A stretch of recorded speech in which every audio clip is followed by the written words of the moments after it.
Salut! Bonjour, bonne année! Pour fêter cette année 2021, j'ai mis un petit défi sur Twitch que la communauté devait remplir grâce à des points. Et ce défi était de regarder un mauvais film qu'ils auraient choisi et d'en faire une review. J'ai fait quelques votes sur Twitter et il s'est avéré que j'ai gardé 4 des pires films que vous m'avez conseillés suite au vote. Ils sont considérés par l'ensemble des personnes qui ont voté comme des films malaisants, gênants, irregardables. Sachez que je n'ai vu aucun de ces films encore et que je suis sur le point d'entamer ce doux périple afin de voir lequel des 4 sera le pire. Sachant que parmi mes mentions spéciales et les films que je regarderai malgré tout, il y a Gods of Egypt, réalisé en 2016. C'est un film que concrètement j'avais envie de voir, et Troll 2, qui se classe parmi les nanas avec cette fameuse scène. Oh my god! Oula. Donc les 4 films dont je vais m'imposer la lecture sont Blair Witch 2, Titanic 2, oui, il existe, Cinéman, et ce soir je vais m'imposer le visionnage de Super Mario Bros, sorti en 1993. Pour l'instant ça va, j'ai pas encore regardé le film, donc je ne sais pas à quoi m'attendre. Maintenant, on se revoit dans 2 heures.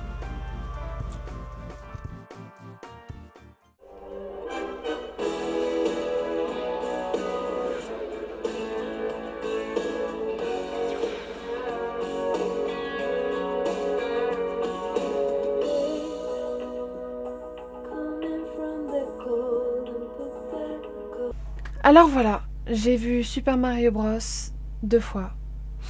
La première fois que je l'ai vu, j'ai fait une réaction à chaud directement, qui se résumait à ça.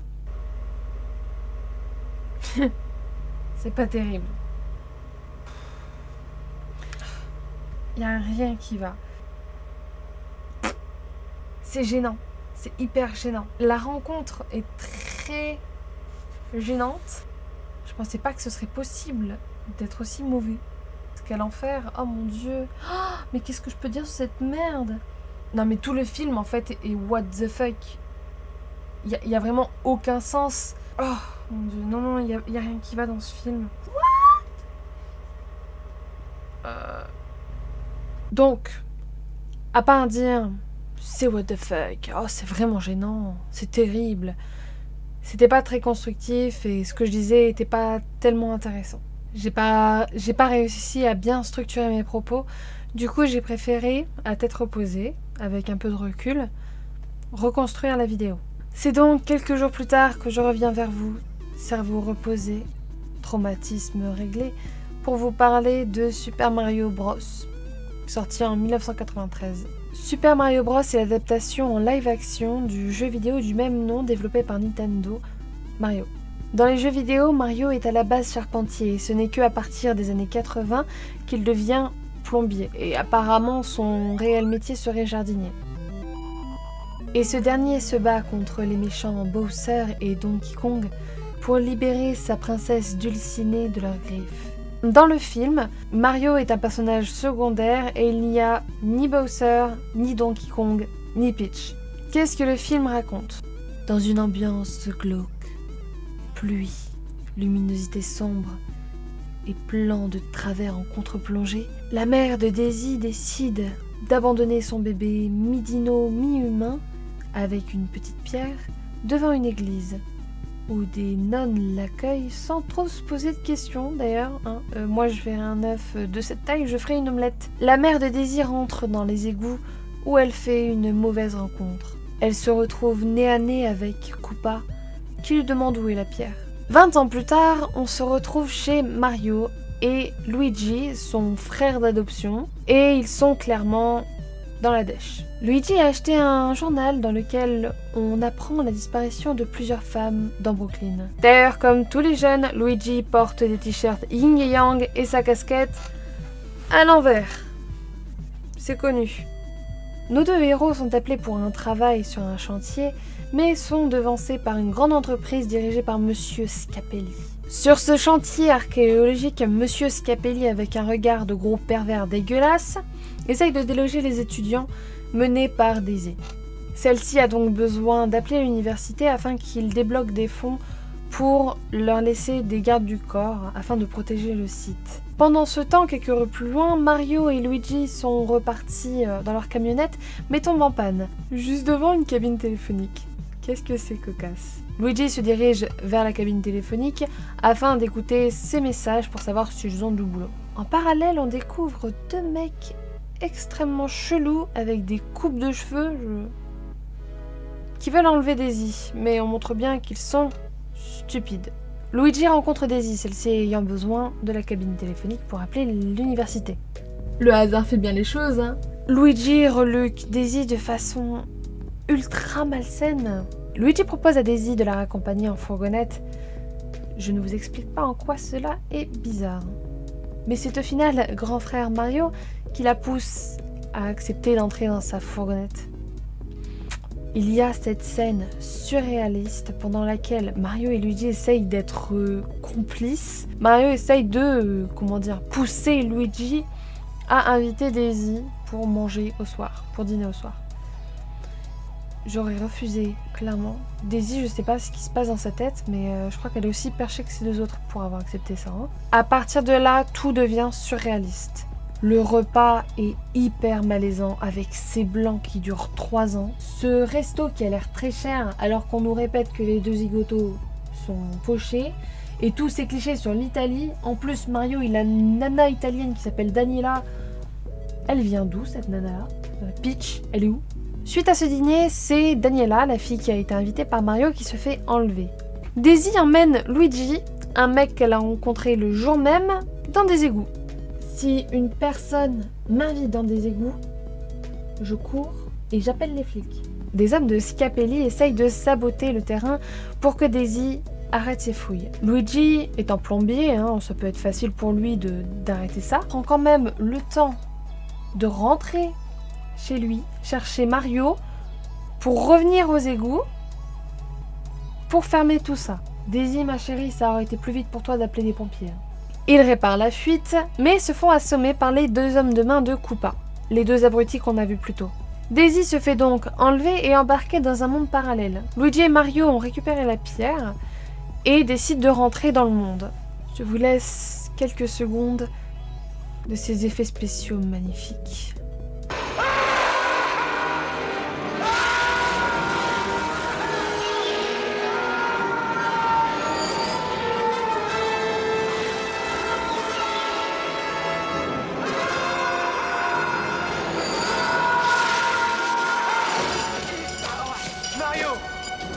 On rencontre Koopa, interprété par Denis Souper, qui nous raconte tout le contexte des dinosaures et pourquoi est-ce que ce monde parallèle existe, en faisant Grou le méchant et en discutant du coup avec sa meuf, interprétée par Fiona Shaw. De retour auprès de Luigi et Mario qui se font voler sans même se défendre, sans même, je sais pas, juste faire ça. Petit réflexe, Luigi. Il rencontre Toad avec une coupe de cheveux immonde qui est un peu un vagabond. Ces trois compères se font donc embarquer au poste de police. Arrivé là-bas, mais monsieur l'agent, pourquoi vous vous faites masser par un talon? C'est très étrange comme fétiche, dis donc. Chacun son délire. Enfin bref, gag. Et apparemment, il y a une histoire de vilaine mycose qui a envahi la ville. Koopa respecte presque les gestes barrières, ayant très peur du Covid. Et ce dernier utilise comme châtiment ultime une machine à dévoluer sur Toad, qu'il transforme en Goompa. D'ailleurs, un Goompa, ça ressemble à ça dans le film. Sinon, ça ressemble à ça. Rien à voir.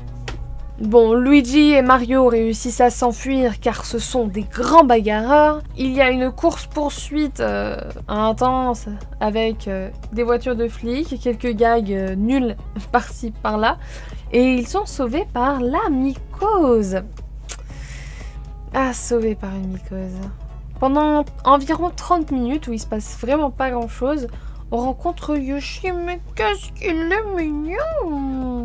Lui, il a réussi. Bon, apparemment, tous les hommes sont des goujats dans ce film. On arrive dans une sorte de club échangiste où il y a une musique. Bah oui, parce qu'il faut bien vendre la BO hein, du film. Tout y est gênant, bordel. La femme qui a volé le collier à Luigi, et qui est littéralement moins charismatique que mes pieds, a toujours le collier. Mario essaye de la draguer afin de récupérer ce collier. Mais Fiona Shaw, avec quelques Goombas, arrive et réussit à récupérer au final le collier. Pendant que Luigi et Mario s'enfuient une nouvelle fois. Parce que ce sont des lâches. Luigi et Mario arrivent au bâtiment de Koopa afin de sauver Daisy. Et ils décident alors d'endosser leur tenue de plombier comme dans le jeu, vert et rouge. Fiona essaye de tuer Daisy, mais Yoshi la sauve. Les deux abrutis, devenus un peu plus intelligents, se sont liés contre Koopa et décident d'aider Daisy. En l'aidant, ils vont lui présenter son père, qui est en fait la mycose qui a envahi la ville. Ouais, c'est ce genre de phrase qu'on ne pense pas prononcer une fois dans sa vie. Hein. Luigi et Mario retrouvent Daisy, et Mario, le tombeur, décide d'aller sauver les filles. Au même moment, en s'enfuyant, Luigi et Daisy tombent nez à nez avec Koopa. Koopa obtient enfin le petit bout de météorite si précieux, mais le perd très vite, et c'est Fiona qui le récupère. Et pendant que baston de boss entre Mario et Koopa, Fiona essaye de fusionner les mondes. Et elle meurt. Mario décide d'utiliser le Bon-Homb. C'est pour la ref. Hein. Débute alors la fusion des deux mondes.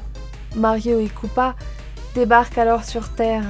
Et petit gag de dévolution sur un homme qui se transforme en singe. Et pour rentabiliser la présence du singe, on le met au maximum devant la caméra. Luigi et Daisy réussissent à stopper la fusion des deux mondes, ce qui fait que Mario et Koopa reviennent là où ils étaient précédemment. C'est complexe. La Bon-Homb continue d'avancer, jusque sous les pieds de Koopa, et petit placement produit Reebok. Explosion, Koopa devient un T-Rex, mais au final dévolue encore plus et fond. Luigi et Mario save the day. La mycose redevient humaine et redevient du coup le père de Daisy et donc le roi. On a droit à des adieux déchirants entre Daisy, Yoshi, Daisy voulant rester dans sa planète d'origine. Et mais pourquoi Yoshi fait coucou? Vous l'aviez réussi. Petit flash forward, on voit Mario avec Daniela, sa copine, en train de préparer un petit dîner en compagnie de Luigi, et Daisy qui débarque à l'improviste et leur dit « c'est la merde !» Et fin. Donc le film se finit par un teasing d'une saga qui ne verra jamais le jour. On se demande pourquoi. Alors, comment résumer ce film en un mot? Malaisant. Je vais vous dire tout ce qui va pas dans ce film. Les acteurs sont en surjeu et en roue libre. Il y a trop d'informations. Les effets spéciaux sont ratés, les fonds verts visibles. Le contexte, what the fuck. Ils utilisent une animation en introduction, mais qu'ils ne réutilisent pas. L'histoire n'a absolument rien à voir avec le jeu. Les costumes sont ratés. Le visuel des méchants est absurde. Les scènes sont allongées, vides et malaisantes. Il y a trop de plans inutiles dans ce film. Il y a trop de références adultes pour un film d'enfant. Le film est bourré de faux raccords et de moments sans aucune logique. Et de clichés. Il faudrait par pitié qu'il traite mieux les femmes, parce que là, le... Ouah. Et le jeu est beaucoup trop coloré pour une ambiance si sombre et une coloris si dégueulasse. Je comprends l'envie de prendre Bob Hoskins qui avait cartonné dans Roger Rabbit 5 ans plus tôt, campant un personnage autoritaire dans un univers assez mielleux face à un personnage innocent. Mais là, l'acteur, même si physiquement il correspond assez bien à l'image qu'on se fait de Mario, mais là ça ne fonctionne pas, que ce soit par le trait du caractère du personnage et le jeu de l'acteur. On dirait plutôt le tonton lourd qui fait des blagues de cul en soirée. Donnie Super, malheureusement, il est convaincant, même s'il est caricatural à souhait dans son rôle de méchant. C'est très plaisant de le voir là, mais il sauve pas le film. Le film a coûté 48 millions de dollars et n'a même pas rapporté la moitié. Un bide. C'était censé être une saga, mais au vu du non-succès, le projet a été abandonné. D'ailleurs, le couple de réalisateurs n'a quasiment plus rien tourné depuis. La co-réalisatrice a, elle, réalisé un film en 2018. Donc voilà, c'était tout sur Super Mario Bros. J'ai aucune haine, j'ai aucune animosité contre le film, mais vraiment, il n'était pas terrible, même s'il y a quelques moments qui prêtent à sourire. Et vraiment, c'est une preuve de tout ce qu'il ne faut pas faire en fait dans un film. Après, pour les enfants, je pense que ça passe, même s'il y a certaines scènes qui sont quand même peut-être un peu trop adultes pour un public jeune. Pour moi, le film est allé trop dans la caricature du personnage de Mario et de l'univers de Mario, et il n'a pas essayé d'être trop dans la sincérité du personnage ou des situations. Mettre Luigi comme personnage principal, c'était pas une bonne idée. Il aurait fallu quand même correspondre à l'image de Mario, qui est quand même le héros. Mettre Peach, Donkey Kong ou Bowser, qui sont quand même 3 des plus gros protagonistes de l'histoire de Mario. Enfin bref, je pense qu'il y avait une autre façon de réaliser et de créer ce film, plutôt que de faire ce qu'ils ont fait. Il y a beaucoup trop d'erreurs, même au niveau des lumières, au niveau des plans, au niveau des situations. Avec un certain œil, il y a beaucoup trop d'erreurs qu'on voit très rapidement dans ce film. Après, s'il a apprécié, tant mieux. Moi, personnellement, je l'ai vu 2 fois et ça m'a suffi. Je pense que les prochains films, ça va être chaud patate. Je vais être honnête avec vous, le mois de janvier était assez creux en termes de vidéos. J'étais quand même sur pas mal de lives, mais très peu présente sur ma propre chaîne. J'ai pas su la faire beaucoup vivre. Du coup, je vous laisse patienter avec cette vidéo qui, j'espère, vous mettra à l'appétit pour une prochaine grosse vidéo qui arrive courant février. Sinon, j'essaierai d'être un peu plus présente sur Twitch. En tout cas, je suis très présente sur mes réseaux sociaux, si jamais. Donc voilà, c'était tout pour aujourd'hui. N'hésitez pas à parler de votre expérience de Mario ou de votre pire film que vous n'avez jamais vu, que ce soit en salle ou chez vous. D'ailleurs, dans les commentaires, on pourra discuter de tout ça et peut-être que je le noterai pour un après les 3 autres. Quand même, on va pas abuser. En tout cas, je vous souhaite une bonne journée, une bonne soirée et à bientôt. Fais confiance à la mycose. La mycose. Je te fais confiance, mycose.